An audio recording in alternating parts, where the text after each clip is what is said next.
Welcome back. House Republicans are scrambling now to come up with another government funding bill after the proposed deal was shut down by President-elect Donald Trump, Elon Musk, and other top lawmakers as well. Trump wants the new bill to increase the debt ceiling and not include any unnecessary or unrelated Democrat giveaways. He also says anyone who votes for this current deal should be primaried. The original bill would have given Congress its first raise since 2009.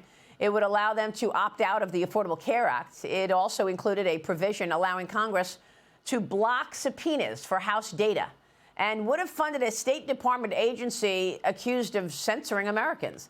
The DOGE agency already flexed its muscles on these negotiations. Co-head Elon Musk strongly opposed the bill on X, calling it, quote, criminal. All this sparking some on Capitol Hill to consider removing Mike Johnson as the Speaker. Two Republicans telling Fox News Digital that House Majority Whip Tom Emmer, House Judiciary Committee Chairman Jim Jordan, and Florida Congressman Byron Donalds all mentioned as alternative Speaker candidates. The vote for the Speaker for the next Congress is happening on January 3rd. Joining me now is Pennsylvania Congressman Dan Meuser, a member of the House Financial Services, Small Business Committees, and the DOGE caucus. Congressman, wow, what a Wednesday yesterday. How would you assess just another day in paradise, Maria. Yeah, exactly. Tell us what happened. Well, what happened was, in many ways, DOGE did its job, right? I mean, as soon as we got the 1,400-plus pages, we thought we had a CR with some disaster relief. It turned out to be a lot more and a lot worse than that. Every page I turned, it got uglier by the page.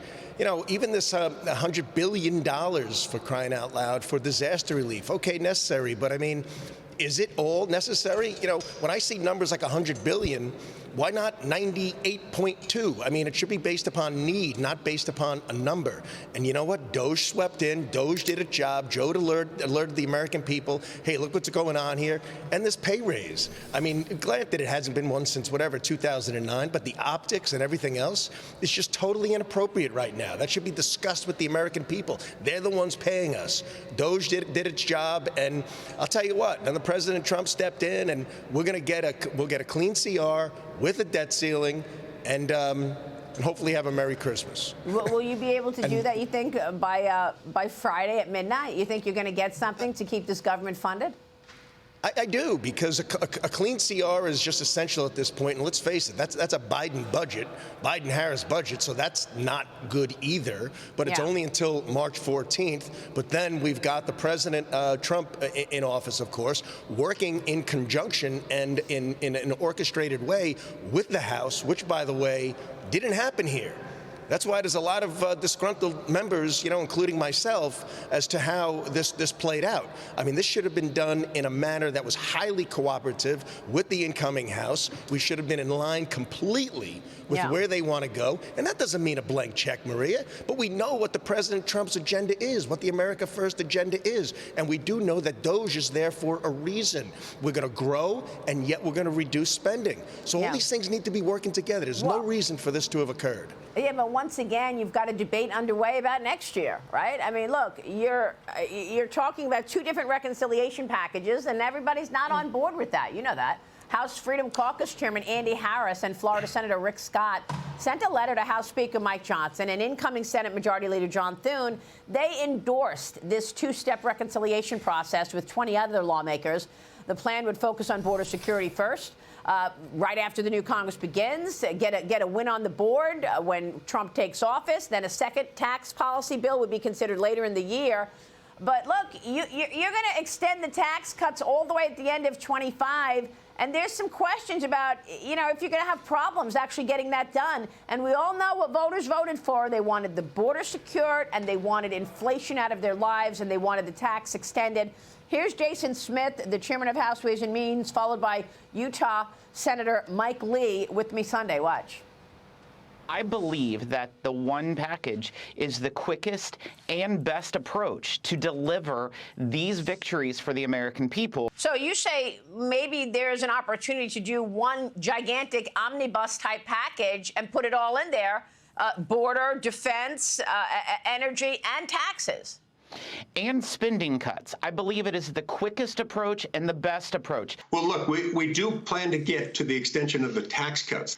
And so the thought is we can do two in a year, but the first one involving securing additional funding for border security, possibly some defense spending, while simultaneously providing what are called pay-fors, offsets to any spending, will also be in the package.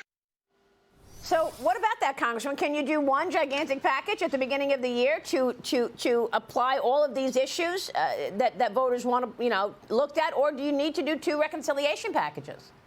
You know, Maria, maybe if the Speaker and John Thune and the President's administration, President Trump, sit down and they can actually come to a conclusion with all three, with energy and border and taxes in it. But if not, the two-step program, I've been an advocate of from the very beginning. Let's do the border. If they can include some permitting in there for energy, that's fine. But let's do the border. Let's have some pay-fors in it. Let's work up a tax package, which everybody agrees is probably going to take a little bit longer, and get that done too. But if we do things, look, we got this Trivetka. Now, granted, we don't have 60 votes in the Senate, but that's where reconciliation comes in. Right. So there should be no reason we can't do the two-step. I'm all for it if, in fact, that's what the White House wants to do. Well, look, we got to get on board.